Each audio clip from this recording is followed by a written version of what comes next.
আমরা ছুটির সময় আর কি। তো হচ্ছে গিয়ে বাচ্চারা বের হবে, তো আমরা তো হচ্ছে একটু দাঁড়া ওদেরকে বের করে দেই।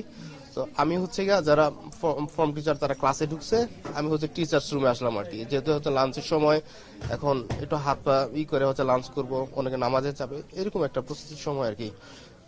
তো এমন সময় হঠাৎ করে বিকট শব্দ হলো, আগুনের ফুলকি।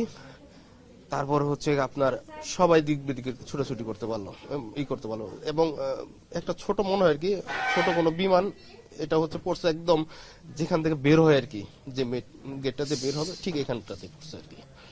তো এতে হচ্ছে আপনার ধোয়ার কুণ্ডলী পুরোটার মধ্যে। তারপরে হচ্ছে কি আপনার এই দক্ষিণ সাইডের যে গ্রিল, এটা হচ্ছে গিয়ে একজন টিচার ছিল আমাদের সাইড স্যার, উনি হচ্ছে গিয়ে খুব চেষ্টা করে আপনার একটা গ্রিল ছুটায় আর বাইরে থেকে কিছু সাহায্য করে। এই অল্প একটু জায়গা দিয়ে আমরা কয়েকজন বের হই, তার পরবর্তীতে হয়তো ফায়ার সার্ভিস বা অন্যান্য আর কি আগে আসে। এই অবস্থা।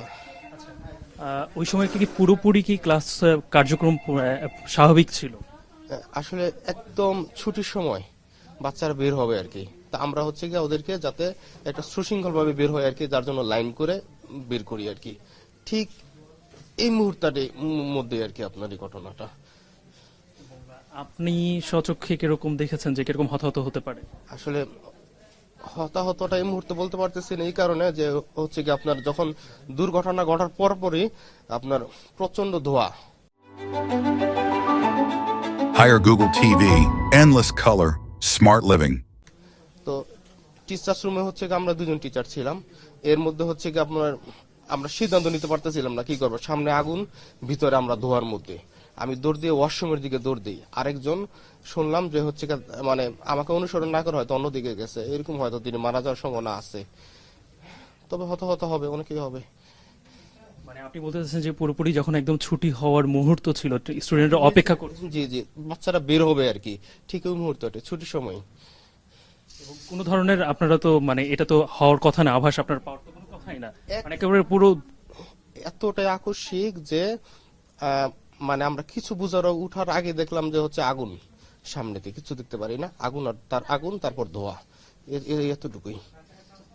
আপনার এখন শারীরিক কি বলছে, ডাক্তাররা কি বলছে?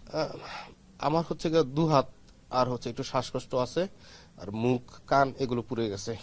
তো আমি হচ্ছে আপনার ওয়াশরুমে গিয়ে হচ্ছে কাপড়টা আর কি ভিজে হচ্ছে নাকে ধরছিলাম আর কি। আর যারা যেসব বাচ্চারা আপনার দৌড়ে আমার কাছে আসতে পারছে ওদেরকে পরামর্শ দিয়েছি যাতে হচ্ছে শার্ট, অনেকের শার্ট পুড়ে গেছে, এগুলো হচ্ছে মানে শার্ট বা গেঞ্জি যাই আছে হচ্ছে ভিজে নাকে ধরে, কারণ শ্বাসকষ্ট মারা যাওয়ার সম্ভাবনা বেশি থাকে আর কি। আমি ভালো আছি, কিন্তু যারা ভিতরে আর কি ধোয়ার মধ্যে পড়ে গেছে তাদের একটু সমস্যা হচ্ছে। আপনি এখন পর্যন্ত কোনো খবর পেয়েছেন যে আপনার খুব মানে পরিচিত স্টুডেন্ট কিংবা কোনো টিচার কোনো গুরুতর অবস্থায়, খুব বাজে অবস্থায় আছেন, এরকম কোনো খবর পেয়েছেন আপনি? আমার সাথেই হচ্ছে 3টা স্টুডেন্ট আমি নিয়ে আসছি, যার একজনকে সিএমএস এ পাঠানো হয়েছে, ওর শরীর অনেকাংশই পুড়ে গেছে, চামড়াগুলো উঠে গেছে। আমার গায়ে যে শার্টটা ছিল যাতে আর কি না জ্বলে, এই শার্টটা আর কি ওর গায়ে দিয়ে আমি ওকে হাসপাতালে নিয়ে আসি। আর আমারও দেখা গেছে কোনো কিছু ধরার মতো অবস্থা নাই, যার কারণে আমি ওইভাবে মানে আমি স্টেবল অবস্থায় ছিলাম না, প্রচুর জ্বালাপোড়া করতেছিল।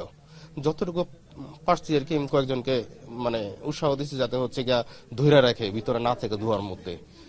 কিন্তু হতাহত হবে অনেকেই, কারণ এতটাই আকস্মিক ছিল যে মানে কি করবো এটা বুঝে উঠতে পারি নাই।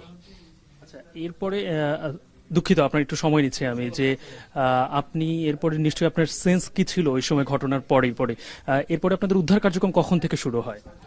উদ্ধার কার্যক্রমটা হয়তো কয়েক মিনিটের মধ্যে শুরু হয়, কিন্তু আসলে আগুন লাগার ব্যাপারটা তো এটা তো হচ্ছে কয়েক সেকেন্ডের ব্যাপার। আমি জাস্ট হচ্ছে আগুনের একটা মানে একটা যেটাকে বলে ফুলকি বলে আর কি, এটা পাওয়ার সাথে সাথে আমার মুখ হাত পুড়ে গেছে।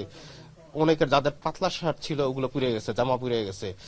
তো যাদের হচ্ছে গিয়ে আপনার মানে এরকম কোনো হচ্ছে ব্যবস্থাই ছিল না যে কি করব, মানে এটা মানে এতটা অ্যাক্সিডেন্টাল, আমি মানে কি মানে কোনো আমাদের কোনো মানে কি করবো এই মানে একটা সিদ্ধান্ত নিতে পারতেছিলাম না।